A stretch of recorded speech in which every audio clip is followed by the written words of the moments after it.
lot of people, Jesus represents hope and truth and life and peace.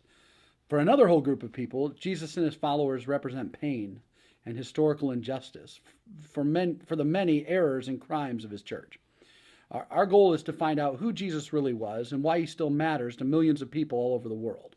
And by way of introduction, I think we can say that Christianity is about something that actually happened. It is about what happened to and through Jesus of Nazareth.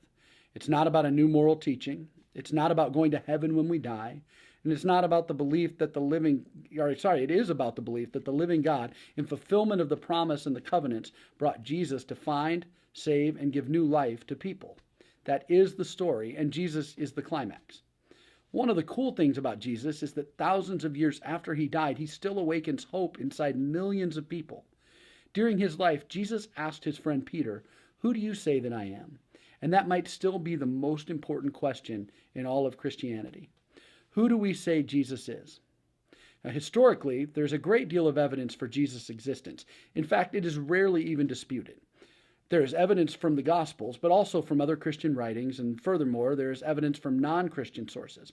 One of the better-known non-Christian sources is Flavius Josephus, the author of Jewish Antiquities. Here are a few of the things Josephus said. About this time there lived Jesus, a wise man, if indeed one ought to call him human.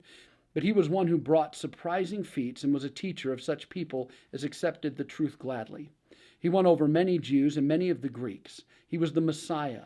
When Pilate, upon hearing him accused by people of highest standing among us, had condemned him to be crucified, those who had in the first place come to love him did not give up their affection for him.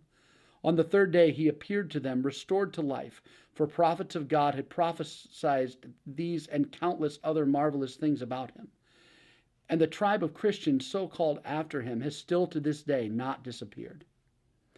Now, in addition to Josephus, there was also a mountain of information through Roman historians and other writers such as Pliny the Younger, Julius Africanus. We also find mention of Jesus and his parents in rabbinic writings, as well as his ministry, his teachings, and even his death and resurrection.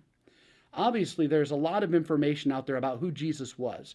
I think few people would question today whether or not Jesus was fully human. That has been established.